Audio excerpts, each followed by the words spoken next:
नमस्कार, सुदर्शन न्यूज में आपका स्वागत है। मैं हूं मुकेश कुमार और आप देख रहे हैं जवाब तो चाहिए। जवाब तो चाहिए में आज बात होगी अखंड भारत के टूटने की, उसे तोड़ने के लिए जिम्मेदार लोगों की, उसे खंड खंड करने के लिए जिम्मेदार राजनीतिक पार्टियों की और उसी जिम्मेदार पार्टी के द्वारा चलाए जा रहे भारत जोड़ो यात्रा की। कांग्रेस के भारत जोड़ो यात्रा की शुरुआत कन्याकुमारी से राहुल गांधी कर रहे हैं। करीब 3600 किलोमीटर की इस यात्रा में राहुल गांधी 12 राज्यों से होते हुए 150वें दिन कश्मीर पहुंचकर यात्रा की समाप्ति करेंगे। यात्रा के दौरान राहुल गांधी के साथ उनके कोर ग्रुप के सदस्यों के साथ साथ हर राज्य के बड़े नेता भी शामिल होते रहेंगे। यात्रा के जरिए राहुल गांधी की कोशिश 2024 की लड़ाई के लिए कांग्रेस को तैयार करने के साथ साथ जनता के बीच बढ़ती महंगाई और सामाजिक ध्रुवीकरण जैसे मुद्दों के प्रति उन्हें जागरूक करना और बीजेपी के खिलाफ माहौल तैयार करना है। आज चर्चा करेंगे कि क्या जनता देश के बंटवारे के लिए जिम्मेदार पार्टी के हाथों में देश जोड़ने की जिम्मेदारी सौंपेगी।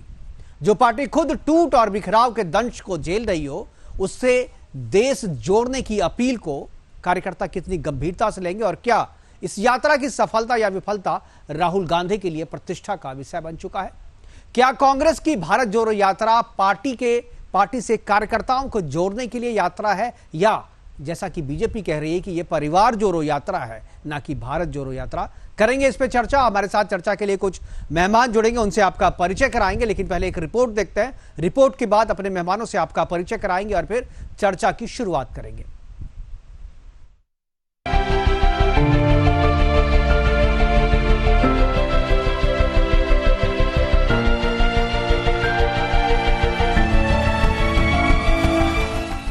भारत के टुकड़े करने वाली पार्टी कांग्रेस आज अचानक भारत जोड़ो यात्रा पर निकलने की तैयारी कर रही है। भारत जोड़ो यात्रा में शामिल होने के लिए कांग्रेस के पूर्व अध्यक्ष राहुल गांधी तमिलनाडु के कन्याकुमारी पहुंच चुके हैं। कांग्रेस ने इस यात्रा के लिए जोरदार तैयारियां की। ये यात्रा 12 राज्यों से होते हुए जम्मू कश्मीर के श्रीनगर में समाप्त होगी। बुधवार सुबह कांग्रेस के पूर्व अध्यक्ष राहुल गांधी श्री पेरम्बदूर पहुंचे, अपने पिता राजीव गांधी को श्रद्धांजलि दी। राहुल ने ट्वीट किया, नफरत और बंटवारे की राजनीति में मैंने अपने पिता को खो दिया, लेकिन मैं अपने देश को नहीं खोऊंगा। राहुल देश बचा रहे हैं, यह पार्टी हर कोई जानता है। जिस तरह के ध्रुवीकरण के कारण भारत बिखर रहा है और राजनीतिक केंद्रीकरण के कारण भारत बिखर रहा है, भारत को जोड़ने की जरूरत है। और एक तरीका हमने सोचा कि भारत जोड़ो यात्रा क्यों नहीं हम निकालें। तो कन्याकुमारी से लेकर कश्मीर तक 15 मई को कांग्रेस अध्यक्ष ने इसकी घोषणा की उदयपुर में। हमने निमंत्रण दिया है सभी राजनीतिक दलों को, नागरिक संस्थाओं को, व्यक्तियों को जो हमारे मकसदों से सहमत हैं। हमारे पार्टी के लिए भी एक महत्वपूर्ण मौका है। ये हमारे लिए एक संजीवनी है, हमारे संगठन को मजबूत करने के लिए एक अवसर है, हमारे पार्टी को जनता के बीच में वापस फिर से ले जाने का एक अवसर है। तो किसी दृष्टिकोण से देखिए, भारतीय राजनीति के दृष्टिकोण से, कांग्रेस संगठन के दृष्टिकोण से, ये बिल्कुल एक टर्निंग पॉइंट है। कश्मीर से कन्याकुमारी, सिलचर से सौराष्ट्र, हम लोग तो एक देश है, हम लोग जुड़ा हुआ हो, तो जुड़ा हुआ क्या नहीं है। 1947 में कांग्रेस ने ये भारत को खंडित किया था। भारत और पाकिस्तान, बाद में बांग्लादेश भी आया। अगर राहुल गांधी का मन में कोई एपोलॉजी है कि मेरा नाना ने गड़बड़ करके गया था या पंडित नेहरू का समय में जो हुआ था वो होना नहीं चाहिए था, अगर उनका मन में रिग्रेट है, तो भारत जोड़ो अभी भारत का टेरिटरी में करके कोई फायदा नहीं है। आप पाकिस्तान को जोड़ने का कोशिश कीजिए, बांग्लादेश का जोड़ने का कोशिश कीजिए और अखंड भारत के लिए प्रचेष्टा कीजिए, अगर आपका मन में कोई रिग्रेट हो पार्टीशन के लिए। अगर नहीं हो तो ठीक है, लेकिन कश्मीर से कन्याकुमारी, सिलचर से सौराष्ट्र तक कोई भारतवर्ष को जोड़ना जरूरत नहीं है। ये भारतवर्ष पार्टी जोड़ ले और देश जोड़ने की यात्रा चालू करना है तो कश्मीर से करें, कन्याकुमारी से क्यों कर रहे हो? ये इनकी मानसिकता है, दूसरों पर आरोप लगा के अपने आप को पाक साफ जाहिर करना। एक बार भी कश्मीर की आतंक पर नहीं बोले हैं वो। सरकार पर सवाल उठाएंगे, हम पे उठाएंगे, आतंकवाद का कभी सवाल नहीं उठा देते कोई ऐसे। News desk, Sudarshan news.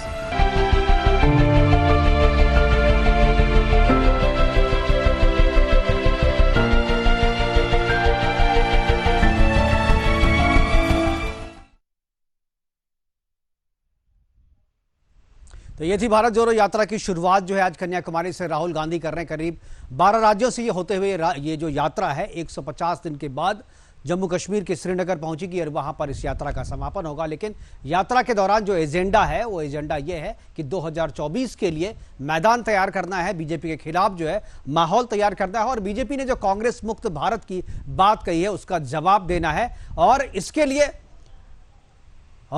कौन कौन है इस यात्रा में, कौन कौन कांग्रेस की तरफ से शामिल होंगे वो मैं एक ग्राफिक्स के जरिए मैं आपको बताता हूं। पवन खेड़ा है जो कि कांग्रेस के मीडिया विभाग के प्रमुख है, पवन खेड़ा वो रहेंगे इनके साथ। इसके अलावा कन्हैया कुमार जो कि बिहार से कांग्रेस के नेता हैं और जेएनयू के टुकड़े टुकड़े गैंग में इनका नाम आया था, हालांकि अभी केस चल रहा है। पंजाब के पूर्व मंत्री विजय इंदर सिंगला जो हैं वो भी राहुल गांधी के साथ इस यात्रा में पूरे समय 150 दिन जो है वो रहने वाले हैं। और इसके अलावा जिन राज्यों से कांग्रेस की यह यात्रा निकलेगी वहां के जो भी बड़े मंत्री होंगे वो इनके साथ रहेंगे। केरल के पूर्व कांग्रेसी मुख्यमंत्री ओमन चांडी के बेटे चांडी ओमन भी जो है इसमें शामिल होंगे राहुल गांधी के साथ। और शुरुआत हो चुकी है, अभी कन्याकुमारी में एक सभा को संबोधित कर रहे हैं राहुल गांधी और यहां से वो यात्रा की शुरुआत करेंगे। करीब एक दिन में 25 से 30 किलोमीटर तक चलने का इनका यात्रा को निकालने का इनका लक्ष्य रखा गया है। 150 दिन में जो करीब 3500 किलोमीटर 3570 किलोमीटर की यात्रा जो है वो पूरी की जाएगी। उत्तराखंड की महिला कांग्रेस अध्यक्षा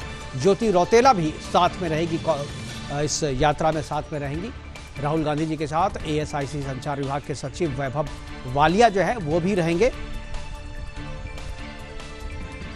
कन्हैया कुमार, अमित कुमार टुन्ना, ये सारे नेता, ये बिहार के नेता हैं जो कि रहेंगे। और आपको बता दूं कि कन्याकुमारी से चल के कश्मीर जो 12 राज्यों को पार करते हुए कश्मीर पहुंचेगी प्रतिभा यदुवंशी, सीताराम लांबा, ये सारे वो नाम हैं जो राहुल गांधी के साथ पूरे 150 दिन साथ में चलेंगे और उसके बाद श्रीनगर पहुंच करके यात्रा की समाप्ति होगी। और इसके अलावा जितने भी राज्यों से कांग्रेस की यात्रा निकल रही है उन राज्यों में कांग्रेस के जितने भी वरिष्ठ नेता हैं वो सब उनके साथ में रहेंगे और यात्रा को आगे बढ़ाएंगे राहुल गांधी के साथ।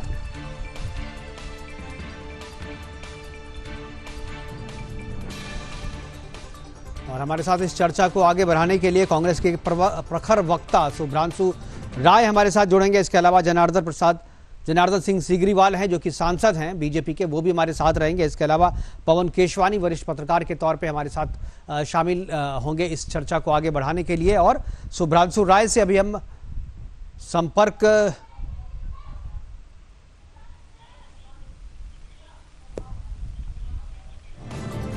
और हमारे साथ शुभ्रांशु राय जी जुड़ गए हैं, प्रखर वक्ता है कांग्रेस के और लगातार इस यात्रा की योजना जब बन रही थी तभी से लेकर के अभी तक लगातार इस यात्रा पे नजर बनाए हुए हैं। शुभ्रांशु जी, सबसे पहले स्वागत है आपका। और जनार्दन सिंह सीगरीवाल जी वो भी थोड़ी देर में हमारे साथ जुड़ेंगे। शुभ्रांशु जी, सबसे पहले आपकी प्रतिक्रिया, जिस पार्टी पे भारत विभाजन का आरोप लगता है, जो पार्टी जो है खंडित भारत के लिए जिम्मेदार है जैसा कि बीजेपी का आरोप है, और बीजेपी का आरोप यह भी है कि कांग्रेस को परिवार जोड़ना है, राहुल गांधी को अपना ब्रांड जोड़ना है, इसीलिए भारत जोड़ो यात्रा की शुरुआत करी है। क्या आपको लगता है कि भारत जोड़ो यात्रा से कांग्रेस फिर से खड़ी हो जाएगी? जो हाशिए पे चली जा रही है कांग्रेस, क्या फायदा होगा? किस तरीके से आप देख रहे हैं? क्या ये कांग्रेसी कार्यकर्ताओं के लिए एक बूस्ट अप डोज है? देखिए मुकेश जी, चूंकि ये भारत जोड़ने की यात्रा, इसलिए मैं कुछ निगेटिव बात करना पसंद नहीं करूंगा यार, लेकिन मुझे 2-3 बातों का ऑब्जेक्शन है, इसलिए मैं अपना ऑब्जेक्शन आपके साथ दर्ज करा देता हूं जी। भारतीय जनता पार्टी की पेरेंटल कंपनी, जिसको आप भी बहुत पसंद करते हैं, वो वही कंपनी है जिसने जब अंग्रेजों के खिलाफ भारत छोड़ो आंदोलन की मुहिम की गई थी तो उन्होंने अंग्रेजों का साथ दिया था और गांधी के खिलाफ बैठे थे। नंबर 1। पता नहीं, देखिए जब आपने मेरे बारे में बोला कि मैं भी पसंद करता हूं तो मैं आपको बता दूं कि किस कंपनी की बात कर रहे हैं मुझे नहीं पता, और किस इतिहास का किताब पढ़ा है आपने और जानकारी कहां से जुटाते हैं ये भी जरा बता दीजिए लोगों को। ये तो सर मैंने ना आपका पैकेज सुना पढ़ा, आप मुझे थोड़ा रिप्लाई अगर मैं नहीं कर पाऊंगा तो चर्चा का मजा नहीं है ना। जी करने दीजिए प्लीज जी। पहली बात भाई, वो किताब जो आज आप पढ़ रहे हैं या वो किताब जो आपने 10वीं 12वीं BA MA में पढ़ा था, उन सब में लिखा हुआ है कि गांधी के भारत छोड़ो आंदोलन का विरोध राष्ट्रीय स्वयंसेवक संघ ने किया था। गांधी के भारत छोड़ो आंदोलन का विरोध हिंदू महासभा ने किया था, और आज की भारतीय जनता पार्टी उसी राष्ट्रीय स्वयंसेवक संघ से पैदा हुई है। तो प्लीज आप जैसे वरिष्ठ पत्रकार को भारतीय जनता पार्टी के रेफरेंस पे नहीं डिस्कस करना चाहिए, नंबर 1। ठीक। नंबर 2, अगर कांग्रेस के इतिहास के बारे में जानने का आपको शौक है तो भारतीय राष्ट्रीय कांग्रेस वो पार्टी है जो इस देश के 35 करोड़ हिंदुस्तानियों के साथ मिलकर उन्होंने इस देश को अंग्रेजों से आजादी दिलाई। ये इतिहास के पन्नों में स्वर्ण अक्षरों में दर्ज है। अभी तक कोई ऐसा माफीवीर नहीं पैदा हुआ जो इस स्वर्ण अक्षरों को बदल पाए। एक बात। दूसरी बात, मुझे एक और ऑब्जेक्शन है आपके हेडलाइन से। आपने लिखा है टुकड़े टुकड़े गैंग। यार टुकड़े गैंग कौन है भाई साहब, थोड़ा सा प्रकाश नहीं, आप लगता है पूरा नहीं पढ़े, एक बार फिर से पढ़िए, एक बार फिर से पढ़िए। टुकड़े टुकड़ों को जोड़ने के लिए गैंग यात्रा, ये लिखा हुआ है। एक मिनट बिल्कुल बिल्कुल वही लाइन है। क्या देश की सबसे ग्रैंड ओल्ड पार्टी एक गैंग है? गैंग को आप खराब दृष्टि से क्यों देखते हैं भाई साहब? गैंग यात्रा आप अकेले तो जा नहीं रहे हैं, आपके साथ पूरी गैंग है आपकी। तो भाई गैंग यात्रा आपको किस बात पे आपत्ति? गैंग सबसे है या आपके अपने गैंग से है? सवाल ले लीजिए। हाँ सर, सवाल ले लीजिए फिर जवाब दीजिए। हाँ ठीक है। बिल्कुल, गैंग को ही अगर पार्टी कहा जाता तो पार्टियों का नाम पार्टी की जगह गैंग रखा जाता। मैं आज से नहीं, तो आप ये चाहते हैं, तो आप ये चाहते हैं जो कांग्रेस पार्टी जो चाहे, कांग्रेस के प्रवक्ता जो चाहे, सुदर्शन न्यूज का बीडी उसके हिसाब से बना दिया जाए तो आपको बड़ा अच्छा लगेगा। एक मिनट सर, भाई ये तो अपना दृष्टिकोण है ना, आप जिसको जिस तरीके से देखते, हम अपने दृष्टिकोण से रखेंगे। जी डेमोक्रेसी है, आप पत्रकार हैं, आपको आजादी है कुछ भी लिखने पढ़ने की। इत्तेफाक की बात यह है कि मैंने भी वही किताब पढ़ी है, तो क्या आज से मैं आपके न्यूज नेटवर्क को एक गैंग कहना शुरू करूं? कहते ही हैं आप लोग, जो शब्द यूज करते हैं वो कहाँ लिखा हुआ है, किस संविधान में? आप लोग जो गोदी मीडिया मोदी मीडिया लिखते हैं वो कौन सी किताब में लिखा हुआ, जरा आप ये तो बताइए। आप अपनी सुविधा से जोड़ के लिखते हैं ना, आपको तो कोई नहीं कहता कुछ भी, हम तो कभी नहीं आपको इस पे आपत्ति जताए, आप कहिए नहीं कहिए, आपको मिर्ची लग जाती है इस टाइटल से। नहीं, आपको क्यों मिर्ची लग रही है? एक मिनट सर, आपका न्यूज रूम कुछ भी लिखे वो आपके अधिकार क्षेत्र में आता है, लेकिन मुझे ये लगता है एक हिंदुस्तानी के नाते, एक सभ्य समाज के नागरिक होने के नाते, कि जो आपका दर्शक देख रहा होगा उसको इन शब्दों से परहेज होगी। बाकी अगर आपको लगता है कि यही शब्द लिखकर आपको टीआरपी और खुशी मिल रही है तो सर मैंने अपनी आपत्ति जताई है, इसके आगे मेरा चलिए आपके आपत्ति को हम नोट कर रहे हैं, आगे बोलिए। अब आते हैं भारत जोड़ो यात्रा पे। देखिए ऐसा है ना कि भारत जोड़ो यात्रा इसलिए जरूरी है, चाहे भारतीय जनता पार्टी या भारतीय जनता पार्टी के चाहने वाले कुछ भी कहें, पिछले 8 सालों में ना 3 सामाजिक बुराइयों ने जन्म लिया है। पहला ये आर्थिक विषमता, देश का संसाधन और देश का पैसा कुछ चंद लोगों तक सीमित रह गया। कहने को हम बात जरूर करते हैं कि गरीब की थाली में जाना चाहिए और डायरेक्ट बेनिफिट का ट्रांसफर उस आखिरी पायदान के व्यक्ति को जाना चाहिए, बट वो हुआ नहीं। नंबर 1। नंबर 2, 75 सालों के स्वर्णिम इतिहास में इस हिंदुस्तान को आजाद कराने में और जिस जनगण मन का हम और आप, या जिस वंदे मातरम का हम और आप गा कर कह कर सुनकर हमारे नसों के रग में ना जो और आग भड़क जाता है, वो सबको प्राप्त करने में ना इस देश की मिट्टी का एक एक बच्चा जुड़ा हुआ था। ये वो डलिया थी जिसके अंदर लाल पीले काले नीले हर सफेद पौधों ने एक साथ समाहित होकर एक गुलदस्ते का रूप दिया था। ये दूसरा, क्योंकि पहली बार ऐसा हो रहा है कि अपराधी को आप या तो उसके कपड़ों से पहचानते हैं, या इत्तेफाक की बात देखिए आज भारत जोड़ो यात्रा जैसा खुशनुमा दिन है और आप काला कपड़ा पहन के घूम रहे हैं। मैं तो नहीं कह रहा हूं कि भैया आप काला कपड़ा पहन के क्यों घूम रहे हो। मुद्दे की नहीं, आपने अभी इतिहास की बात करी, मैं आप ही के इतिहास और आप ही ने जो पढ़ा उसी से 2-3 लाइनें आपको भी याद दिलाता हूँ। फिर आप बोलिएगा जी, मुकेश जी मैं पूरा कर लूं फिर आप बोलिएगा, फ्लोर आपका रहेगा। 150 दिनों की यात्रा, 12 राज्य, 3570 किलोमीटर का डिस्टेंस, कन्याकुमारी से कश्मीर, दक्षिण से लेकर उत्तर तक का सफर, सिर्फ ये इसलिए हो रहा है कि जो पिछले 7-8 सालों के अंदर समाज के अंदर जो बुराइयां आ गई है, या जो कुछ चंद लोगों ने जो एक गैप बना दिया है, उसको पाटने की कोशिश की जा रही है। और एक और बात, मैं आपको मजेदार बात बताता हूं। लाल कृष्ण आडवाणी जी ने रथ यात्रा शुरू किया था, उन्होंने रथ यात्रा सत्ता प्राप्ति के लिए किया, जिसमें एक धार्मिक उन्माद था।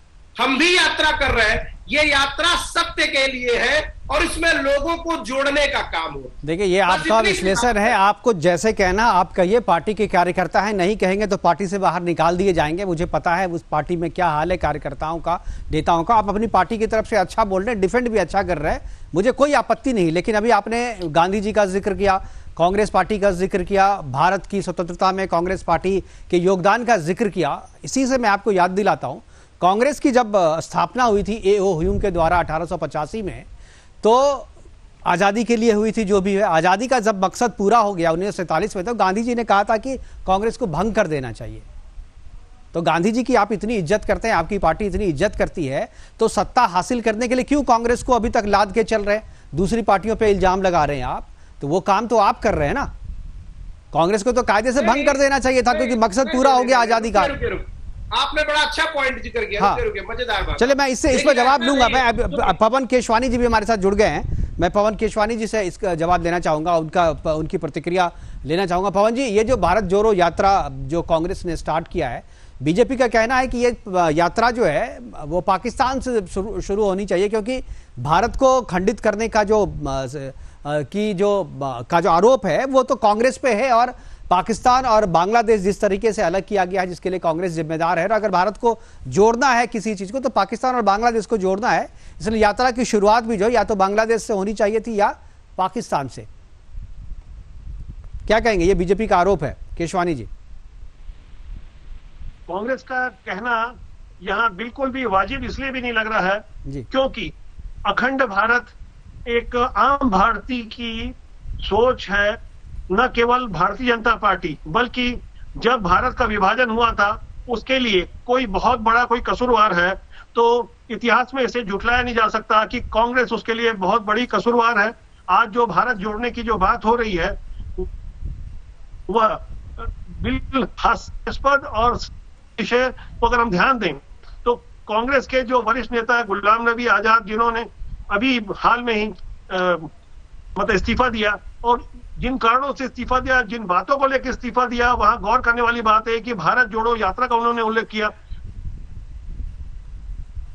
आपकी आवाज केशवानी जी नहीं आ रही। मैं वापस सुब्रांश जी के पास जाना चाहूंगा, वो कुछ जवाब देना चाह रहे थे हमारे इस सवाल का। सुब्रांश जी, दीजिए जवाब। जी, देखिए, ये यात्रा न 4 मुद्दों को लेकर है खासकर, और मुझे लगता है कि हमें वर्तमान के बारे में चर्चा करनी चाहिए।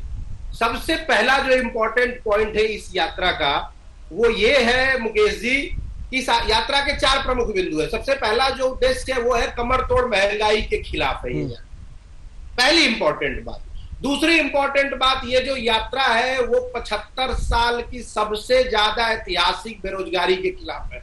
आप तो बढ़िया नौकरी आपकी चल रही है, लेकिन मैं जानता हूं और आपके सिस्टम को भी ठीक से जानता हूं मुकेश जी, कि बहुत सारे लोग पत्रकार के बाद स्ट्रिंगर और बेरोजगार हो जाते हैं। तो हम इस विषय पे पार्टी के गतिविधियों पे चर्चा न करें तो बेहतर रहेगा। तीसरा, ये यात्रा का एक और उद्देश्य है कि ये जो सामाजिक ध्रुवीकरण जो ना चर्चा करके खराब कर दिया गया है, लोगों को हिंदू मुसलमान, एक बॉलर का ओवर खराब गया तो उसको खालिस्तानी, फिर आप कहाँ चले आए? फिर वो चीज मैं शुभ्रांश जी, वो जो खालिस्तान वाला मुद्दा वो पाकिस्तान का चलाया हुआ था। आप पाकिस्तान की बात को आप हिंदुस्तान पे थोप रहे हैं। सामाजिक ध्रुवी, सुन तो लीजिए मुकेश नहीं, आप बीच में गलत चीज मत डालिए ना जी। एक मिनट, किसान आकर अपनी मांग के लिए अगर बॉर्डर पे खड़ा होता है दिल्ली पे, तो आप उसको खालिस्तानी कहते हैं, वो चाहे हरियाणा का हो, अरे आप इस पे चर्चा ना करें ना। आप भारत जोड़ने की बात कर रहे हैं, क्या जोड़ना चाहते हैं? क्या टूटा हुआ लग रहा है आपको? आपकी पार्टी टूटी हुई है, आपके पार्टी में रोज टुकड़े पे टुकड़े हुए जा रहे हैं, तो आप अपनी पार्टी को जोड़ने की बात नहीं करके भारत को जोड़ने की बात करो। भारत में क्या टूटा है भाई तोड़ने की? ये बोल करके आप तोड़ रहे हो। सर, मैं अपनी पूरी बात 4 ही तो पॉइंट रख रहा हूँ, उसके बाद आप मेरी पार्टी को तोड़ते रहिएगा ना भैया। अरे मैं क्यों तोड़ूं? आपकी पार्टी के नेता खुद तोड़ रहे हैं। तोड़िएगा, मेरे अपनी बात तो रखने दीजिए। 4 मुद्दों को लेकर ये भारत जोड़ो यात्रा है। पहला, मानते हैं कि कमर तोड़ महंगाई है, बोलिए हाँ या ना, एक लाइन में बोलिए हाँ या ना। है, चलो मान लिया है, हाँ ठीक है। बोलेंगे तो कल आपको निकाल दिया जाएगा। मैं बोल रहा हूँ महंगाई है भाई, महंगाई है, चलो ठीक है, दूध के दाम भी बढ़ गए, है महंगाई, बोलिए। 75 साल की है, हाँ बोलिए। ऐतिहासिक बेरोजगारी है सबसे ज्यादा सर्वाधिक स्तर पे, बोलिए। चलिए अब ये आपकी बात मुझे नहीं दिख रहा है, मुझे नहीं दिख रहा बेरोजगारी। आप स्वरोजगार को अगर रोजगार नहीं मानते हैं, आपको सरकारी नौकरी में ही चाहिए नौकरी, तो है बेरोजगारी। स्वरोजगार को आप रोजगार ही नहीं मानते। ये जो भारत जोड़ो यात्रा है इस ऐतिहासिक बेरोजगारी के खिलाफ है। हम सरकार को ये कांग्रेस की बेरोजगारी है भाई, जागरूक कर रहे हैं। 8 साल से आप लोग बेरोजगार हैं, हर एक राज्य में बेरोजगार होते जा रहे हैं आपके नेता, वो बेरोजगारी है। मैं सर अपने 2 ही पॉइंट को, तीसरा सामाजिक ध्रुवीकरण जो भारतीय जनता पार्टी ने पिछले 8 सालों में खराब कर दिया है या तोड़ दिया है, उसको जोड़ने के लिए यात्रा है। और चौथा, ये जो राजनीतिक तनाव है ना सर आज के डेट में, विपक्ष का कोई भी आदमी अगर कोई बात कहे तो उसके ईडी सीबीआई इनकम टैक्स भेज दो, ठीक है, उसके यहाँ जांच बिठा दो। इन तमाम बातों को ध्यान रखकर हिंदुस्तान की आवाम को, हिंदुस्तान की जनता को जागरूक करने का काम हो रहा है। बिल्कुल, और ये भारतीय राष्ट्रीय कांग्रेस के लिए एक संजीवनी की तरह है। तो यात्रा का नाम तो आपको शुभ्रांशी रखना चाहिए, ईडी सीबीआई से बचाओ यात्रा, तो जोड़ो यात्रा क्यों रख दिया आपने? सर ये अब हमने आपकी राय आपने पहले नहीं दी ना। नहीं तो आपने ये पहले तो पता नहीं था, बोला हमको लगा कुछ टूटा हुआ जोड़ रहे, अपनी पार्टी को जोड़ने के लिए बना रहे हैं यात्रा, तो मुझे लगा था ये जो चलिए सीबीआई इनकम टैक्स की रेट दिखाते हैं वो भारतीय जनता पार्टी के नेताओं की तो चर्चा आप कर नहीं पाते कि जैसे ही वो कमल छाप साबुन से नहाते हैं ईडी सीबीआई इनकम टैक्स उनसे 10 किलोमीटर दूर हो जाती है।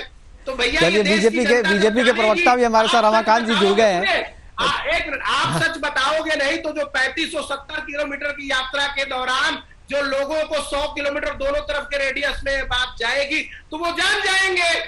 एक चीज बताइए शुभ्रांशी जी, ये यात्रा का खर्चा कौन उठा रहा है? क्या कह रहे सर? खर्चा कौन उठा रहा है यात्रा का? इस यात्रा का खर्चा कौन उठा रहा है? हाँ?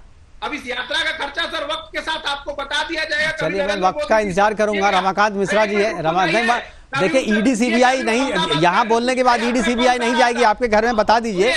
रमाकांत जी से आप देखिए 4 पॉइंट आपने उठाया है, रमाकांत जी को जवाब दे लेने दीजिए। मुकेश जी खर्चे बताता हूँ। हाँ। कांग्रेस एक सोच का नाम है, हाँ। कार्यकर्ताओं से जुड़ी हुई संस्था का नाम है। इसके अंदर सारे फैसले लोकतांत्रिक तरीके से होते हैं। 2 मैन पार्टी 1 मैन पार्टी नहीं है। ऑफ कोर्स यात्रा हाँ का खर्चा भी जनता ही देगी, कार्यकर्ता ही देंगे, पार्टी ही हाँ, 1 मैन पार्टी नहीं है, 1 परिवार पार्टी है, 1 फैमिली की पार्टी है, मैं समझ गया। ये तो सर आप समझे नहीं ना, आप जैसे 1 एजेंडा पे वर्क करते हो वैसे ही आपने सामने वाले को 1 परिवार। रमाकांत जी जवाब देंगे। मैं आप सच बोलूं तो आपको एजेंडा लगता है भाई साहब, मैं शुरू से ऐसा ही बोलता हूँ, आप मुझे जानते बहुत कम समय से। मैं शुरू से ऐसा ही बोलता हूँ, मैं बेबाक बोलता हूँ सर, जो गलत होता है बोलता हूँ, मैं डरता नहीं किसी से, शुभ्रांशी आप ये कहते, आप रमाकांत जी। मुकेश जी आपके इस बेबाकी के लिए स्वागत, आप अच्छा बोलते हैं, तभी तो मैं कह रहा हूँ कि आप अपने एजेंडा पे चल रहे हैं। हम नहीं, ये आपको एजेंडा इसलिए लगता है क्योंकि ये आपके खिलाफ है, ये आपके खिलाफ है, इसलिए आपको ये एजेंडा लगता है। जब आपके जवाब दूं जी, रमाकांत जी को बोल लेने दिए, रमाकांत जी बोलेंगे एक बार। रमाकांत जी, पत्रकार और पत्रकारिता का धर्म होता है सरकार, सिस्टम, और जहां गलतियां है वहां सवाल उठाना। मुझे लगता है अगर आप तो इस सिस्टम में विपक्ष नहीं आता क्या? सिस्टम में विपक्ष नहीं आता क्या? तो मैं विपक्ष पे सवाल उठा रहा हूं ना। अभी महंगाई की बात करी मैंने, तो बोला जब महंगाई है सरकार पे भी सवाल हो गया। विपक्ष जो है यात्रा का नाम गलत रखा है, तो विपक्ष पे सिस्टम पे भी हो गया। जवाब ले लीजिए आप इनसे, जवाब तो ले लीजिए सर, जवाब ले लीजिए ना एक बार। सब चीज शुभ्रांशी आपके हिसाब से नहीं होगा ना शुभ्रांशी, सब चीज आपके हिसाब से तो होगा नहीं। आपके हिसाब से होता तो आप सरकार में होते, सब चीज चाहते, हर एक पार्टी चाहती है कि सरकार में रहे, सत्ता में रहे, कुर्सी पर बैठे, लेकिन अब काम भी करना पड़ेगा ना उस हिसाब से। रमाकांत जी से जवाब लीजिए जी, एक बार शुभ्रांशी प्लीज आप जरा सा जवाब ले लीजिए। 4 पॉइंट आपने उठाए हैं, जवाब दे रहे हैं जी। आज शुभ्रांशु जी का मैं बहुत सम्मान करते हुए मुकेश जी, मैं एक चीज जरूर यहाँ पर कहना चाहूंगा, जो कि जिस तरह से कांग्रेस ने ये यात्रा शुरू की है, ये भारत जोड़ने की नहीं, मैं तो कहता हूँ जो कम से कम कांग्रेस को जोड़ लें, कांग्रेस को इकट्ठा कर लें, ये बहुत बड़ी बात होगी राहुल गांधी जी के लिए। बहुत ही चैलेंजिंग फैक्टर है। शुभ्रांशु जी को इस वास्तविकता से बिल्कुल अनभिज्ञ नहीं होना चाहिए, बल्कि भिज्ञता होनी चाहिए। और मैं कहता हूं जो इससे क्या होगा, तो संगठन भी मजबूत होगा।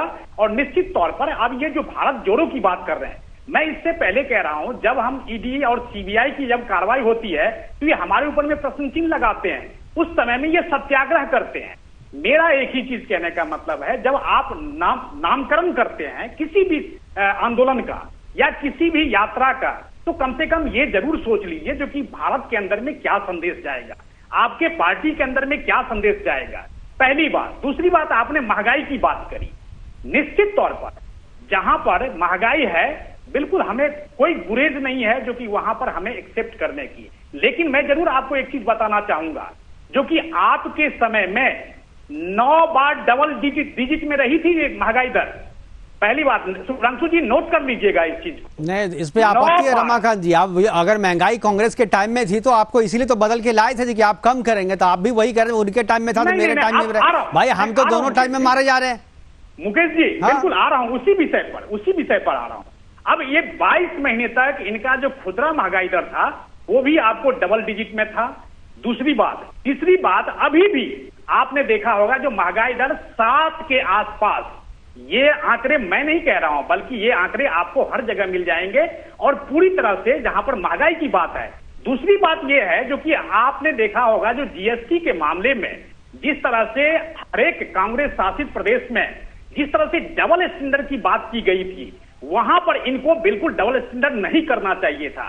अगर आप एक प्लेटफॉर्म पर जब जाते हैं तो वहां पर हमने देखा होगा जो कि एक प्लेटफॉर्म पर जाकर के हमें जनता के मुद्दे को भी देखना चाहिए। लेकिन जीएसटी काउंसिल की जब बैठक होती है वहां पर आप बिल्कुल उसके साथ सहमत के साथ खड़े होते हैं, लेकिन जब मीटिंग खत्म होती है तो बाहर कुछ और बोलना चाहते हैं। रमाकांत जी इतना गंभीर मत बनाइए चर्चा को आप। आप देखिए, दो जो आरोप है आप पे, बीजेपी पे, कि नफरत फैला रही है बीजेपी, और उस नफरत से जो है समाज में बंटवारा हो रहा है, और उसी को जोड़ने की बात कर रहे हैं राहुल गांधी। मतलब इससे हमें जोड़ने की बात कर रहे हैं। समाज में जो बंटवारा हो रहा है वो बंटवारा के लिए बीजेपी जिम्मेदार है, उसी को जोड़ने के लिए राहुल गांधी यात्रा निकाल रहे हैं। तो इसको आप डिफाइन कीजिए, इसका जवाब दीजिए। बिल्कुल मैं बिल्कुल जवाब दूंगा। अब एक चीज बताइए, 1947 के विभाजन के समय में कौन जिम्मेदार था इस देश को बांटने के लिए?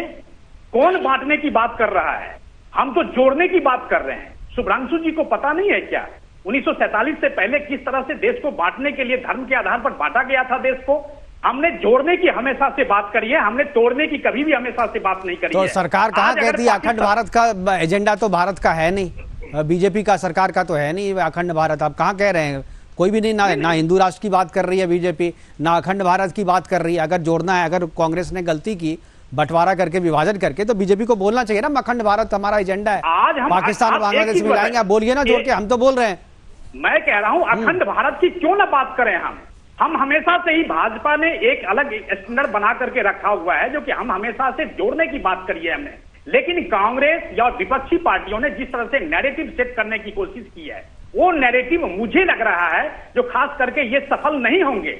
शुभ्रांशु जी का मैं सम्मान करते हुए एक चीज जरूर कहूंगा, चाहे कांग्रेस भले ही कितने भी यात्रा निकाल ले, लेकिन वो सत्ता से कोसों दूर है, क्योंकि उनकी जो वास्तविकता है वो बिल्कुल खुल चुकी है जनता के सामने में, उसकी पोल खुल चुकी है। चाहे महंगाई के मुद्दे पर ले लें, चाहे सामाजिक समरसता के ऊपर में ले लें, चाहे एकता अखंडता की बात को लेकर लें, चाहे किसी भी मायने में आप लेंगे, तो जनता के मुद्दों से ये कोसों दूर है। भले ही कितना यात्रा निकाल लें, मेरी कोशिश है जो कि कम से कम कांग्रेस बहुत पुरानी पार्टी है, इनके संगठन में मजबूती आए, और निश्चित तौर पर एक विपक्ष जब मजबूत होता है तो बिल्कुल जो है सो सरकार और केंद्र सरकार नहीं, देश मजबूत होता है। रमाकांत जी पार्टी लाइन से अलग जा रहे हैं आप बोलते बोलते। देखिए, पार्टी आपकी बोलती है कांग्रेस मुक्त भारत, और आप कह रहे हैं विपक्ष मजबूत हो, कांग्रेस मजबूत हो। नहीं, तो मैं कह रहा हूं दोनों अलग अलग चीजें। मैं देश नहीं, मैं जी पार्टी लाइन से हट करके बात नहीं कर रहा हूं, मैं पार्टी लाइन से हट करके बात नहीं कर रहा हूं। नहीं, ठीक है, आपके एक बड़े नेता जो आते हैं वो कांग्रेस मुक्त भारत की बात करते हैं, आप कह रहे हैं भाई विपक्ष को मजबूत करना है, तो विपक्ष मजबूत होगा, कांग्रेस मजबूत होगी, तो फिर मुक्त कैसे होगी? नहीं, मैं पार्टी लाइन से हट करके तो बात ही नहीं कर रहा हूं मैं। चलिए, शुभ्रांशु जी जवाब दे रहे हैं, शुभ्रांशु जी जवाब दे रहे हैं। जी मिश्रा जी, सम्मान तो हम भी आपका बहुत हृदय से करते हैं। 2-3 ही बात कहना है मुझे, सिर्फ इतना बता दीजिए कि लखनऊ में कब आप 2014 से पहले 60 रुपया किलो का दूध था? लखनऊ में 2014 से पहले कब 100 रुपया लीटर का पेट्रोल था?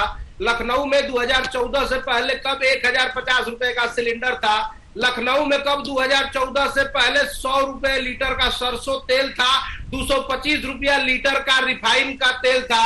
सर कब था, हमको बता दीजिए एक बात। और दूसरी बात सर, एक छोटी सी बात शुभ्रांशु जी, छोटी बात उसको भी मेंशन कीजिए। आप रहते दिल्ली में हैं, बात लखनऊ की क्यों कर रहे हैं? लखनऊ दिल्ली की महंगाई बताइए ना। लखनऊ रहते हैं प्रभु जी, मिश्रा जी लखनऊ रहते हैं, इसलिए मैंने लखनऊ का जिक्र किया, सुन लीजिए। हाँ। अब दूसरी बात, एक और बात, हाँ। सर घमंड तो आप सर रावण जैसा पाल लिए हैं कि हम सत्ता से दूर और आप जाएंगे ही नहीं। सर एक बात मैं आपको थोड़ा ख्याल करके बता देता हूं, ये जो पिछले 5 सालों में ना बहुत सारे चुनाव आप जीते नहीं है, चोरी डकैती के द्वारा सत्ता कब्जा करने को आप अगर चाणक्य का मास्टर स्ट्रोक कहते हैं और तंत्र को पीछा लगाकर कहने को, उसी बात को बताने के लिए जनता के दरबार में हम लोग जा रहे हैं। आपने चुनाव जीतने को हथियार मान लिया। बिल्कुल बिल्कुल, हम मानते हैं कि जनता को सच जानना चाहिए, बस इतनी सी बात है। बाकी ये डबल डिजिट सिंगल डिजिट की आप बात मत करिए सर, रियल बात बतियाइए। बिल्कुल आ रहा हूँ रमाकांत जी, आ रहा हूँ शुभ्रांशु जी, आ रहा हूँ। पहले तो मैं ये क्लियर कर दूं, मैं लखनऊ में नहीं रहता, मैं दिल्ली में ही रहता हूं। आप कहीं भी रहिए, महंगाई दोनों जगह है सर। दूसरी बात ये है जो कि आपने कहा, जो कि आपने चुनाव नहीं जीता शुभ्रांशु जी, ऐसा है। मैं कह रहा हूं आप अभी तक 2014 से लेकर के 2022 तक 49 ऐसे विधानसभा चुनाव हुए हैं जिसमें आप 39 बार हार चुके हैं। पहली बात, 2 लोकसभा चुनाव हार चुके हैं। ये मैं नहीं कह रहा हूं, बल्कि बिल्कुल आपके आंकड़े कह रहे हैं। मैं कह रहा हूं जो कि हमको क्या हिंद महासागर में ले जाके फेंकिएगा? आपकी जागीर है, आप तो चलिए पवन केशवानी जी, आप दोनों को सुन रहे हैं, कुछ बोलना चाह रहे हैं? ठीक है पवन जी। अरे कहाँ, सोचिए आपका क्या, अरे घमंड का, मैं घमंड कहाँ शुभ्रांशु जी, मैं घमंड कहाँ कर रहा हूँ? सुनिए, एक प्याज की कीमत के ऊपर दिल्ली की सरकार बदल गई और आज तक आप ताम झाम मेंटेन कर रहे हो और आपकी वापसी नहीं हुई है। देखिए, मैं तो आप शुभ्रांशु जी, मैं घमंड तो कर ही नहीं रहा हूँ, मैं तो घमंड कर ही नहीं रहा हूँ सर, मैं सर घमंड नहीं कर रहा हूँ। मैं अभी भारत जोड़ो यात्रा का मैं कह रहा हूँ, भारत जोड़ो यात्रा से पहले कांग्रेस जोड़ने की बात करें आप। मैं कह रहा हूँ कांग्रेस जोड़ने की बात करें शुभ्रांशु जी, कांग्रेस जोड़ने की बात करिए, कांग्रेस जोड़ने की बात करिए आप शुभ्रांशु जी। मैं कह रहा हूँ कांग्रेस जोड़ने की बात करिए। आप जिस तरह से आप लोगों ने जिस तरह से धर्म के आधार पर देश को बंटवारा किया, आपने कभी भी हमेशा सही वोटों की राजनीति करी, आपने हमेशा सही वोटों की राजनीति करी। ये चीज समझने की जरूरत है। अरे मंथन करिए सर, मंथन नहीं, मंथन करिए सर, खुद में मंथन करिए शुभ्रांशु जी, खुद में मंथन करिए। मैं अभी भी कह रहा हूँ, खुद में मंथन करने की जरूरत है, खुद में मंथन करने की जरूरत है शुभ्रांशु जी। अरे भारत जोड़ो से पहले कांग्रेस जोड़ो यात्रा करिए, पहले कांग्रेस जोड़ो यात्रा करिए सर, कांग्रेस जोड़ो यात्रा करिए। मैं कह रहा हूँ कांग्रेस जोड़ो यात्रा करिए शुभ्रांशु जी, शुभ्रांशु जी, कांग्रेस जोड़ो यात्रा करिए, कांग्रेस जोड़ो यात्रा करिए। अरे आप लोगों ने जिस तरह से देश को 55 सालों तक इतना लूटा, भ्रष्टाचारियों को जिस तरह से आपने राजनीतिक संरक्षण दिया, आपने किस तरह से 370 और 35A के लिए जो है आप लोगों ने देश को बरगलाया। अरे वो सब समझने की जरूरत है, मंथन करने की जरूरत है सर, मंथन करने की जरूरत है, मंथन करने की जरूरत है सर। मैं कह रहा हूँ मंथन करने की जरूरत है सर। महंगाई आपने दी, देश के संसाधन आपने बेचे, लोगों का भाईचारा आपने खत्म किया, इसके बावजूद भी आपकी जो अरे मंथन करने की जरूरत है सर। मैं कह रहा हूँ भारत जोड़ो नहीं, कांग्रेस जोड़ो की बात करिए आप। चलिए ठीक है, दोनों आदमी ने करिए। अब एक सवाल शुभ्रांशु, भारत जोड़ो नहीं, कांग्रेस जोड़ो की बात करिए आप। ठीक है शुभ्रांशु जी, 150 दिन में यात्रा ये जम्मू कश्मीर में श्रीनगर में जाके खत्म हो रही है, उसके बाद क्या है? उसके बाद क्या जुड़ जाएगा भारत? सर ऐसा है कि मैं तो गांव से हूं, आप भी सर गांव से, हम लोग किसान है सर, हम लोग एक बार बीज डालते हैं, अभी जैसे धान का बो कर आए हैं, धीरे धीरे सूखा पड़ने के बावजूद भी रोज पानी चला के उसको हरा भरा करते हैं, खाद डालते हैं, बिल्कुल जुड़ेगा सर, आप प्रयास कर रहे हैं। चलिए ठीक है, उम्मीद है। केशवानी बहुत देर से पवन केशवानी जी को आप लोग बोलने नहीं दे रहे हैं। आप लोग इतना बोल रहे हैं, पवन केशवानी जी अंदर ही अंदर मुझे भला बुरा कह रहे होंगे, उनको आप लोग बोलने नहीं दे रहे। एक बार केशवानी जी को दीजिए। केशवानी जी से दोनों प्रवक्ताओं की बातों को सुन रहा था, समझने की कोशिश कर रहा था। कांग्रेस के प्रवक्ता जो आशय और उद्देश्य बता रहे थे कि भारत जोड़ो यात्रा का जो उद्देश्य है, मुझे ऐसा लग रहा था कि ये राजनीति ज्यादा है और जो नाम इसका भारत जोड़ो ये कहीं से भी इसलिए नजर नहीं आता क्योंकि कांग्रेस जिस उद्देश्य के लिए निर्माण में आई थी, और आपने जैसा कि पहले बताया कि आजादी के बाद कांग्रेस को भंग करने का विषय था। यहाँ बहुत सारे कारण हैं, जो मैं पुराने इतिहास पर जाऊंगा तो जाहिर तौर पर यहाँ तुष्टीकरण दिखेगा और यहाँ पर कहीं ना कहीं सांप्रदायिकता को बढ़ावा देने के लिए, और जब धर्म के आधार पर देश का बंटवारा हुआ था तो जाहिर तौर पर कांग्रेस एक ऐसे पक्ष के साथ खड़ी नजर आई जो भारत के लिए कहीं से भी हितकारक कहा जा सकता है। 1976 में जिस तरह से धर्मनिरपेक्ष को प्रेम्बल में ठूस दिया गया, जो हमारे संविधान का हिस्सा। आपकी आवाज बार बार पवन केशवानी जी की आवाज चल रही है, लेकिन मेरा जो सवाल था यही सवाल केशवानी जी भी उठा रहे हैं। आप सुब्रांशु जी उसका जवाब नहीं दे पाए। अगर उसका जवाब देना चाहते हैं तो हम चाहेंगे कि आप इसका जवाब दें कि कांग्रेस का उद्देश्य था कि आज़ादी प्राप्ति के बाद कांग्रेस को भंग कर दिया जाना था और ऐसा प्रस्ताव भी आया था, लेकिन आप लोगों ने भंग नहीं किया बल्कि सत्ता प्राप्ति के लिए उसका आज तक इस्तेमाल करते आए हैं। और आज जो जोड़ने की बात कर रहे हैं, अगर उस समय आपने तोड़ दिया होता कांग्रेस को तो शायद अभी जोड़ने की बात आपको करनी नहीं पड़ती। क्या है ना कि मैं 75 साल पहले पैदा नहीं हुआ था, ठीक है।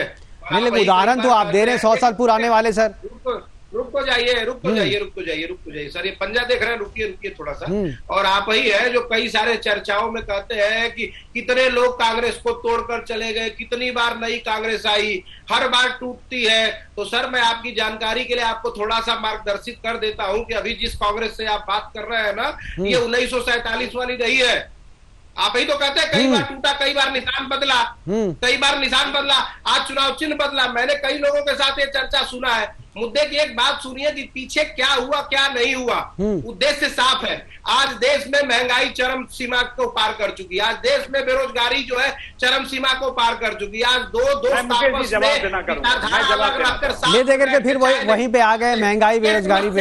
सर इसी समस्याओं को तो देश के लोगों के बीच जागरूक करके दिखाना है, वरना नरेंद्र मोदी जी की तो जो 60 मीडिया है वो रोज शाम को 5 बजे से लेकर 11 बजे के बीच में पढ़ने वाले लोगों को तो मोबिलाइज करती रहती है। उन्हीं के बीच में बात बताना है कि जो आप देखते हैं वो सब कुछ ऐसा अगर होता तो शायद मैं आपको यहाँ स्टूडियो बुलाता नहीं और इतना ज्यादा समय भी नहीं देता आपको। आप जो चाह रहे हैं वो बोल रहे हैं, आपका यहाँ बोलना ही आपकी बात का जो है खंडन करती है। जी मैंने आपको जिक्र नहीं किया। ठीक है, हमारे पास समय की कमी है। मैं आखिरी कमेंट रमाकांत जी से लूंगा।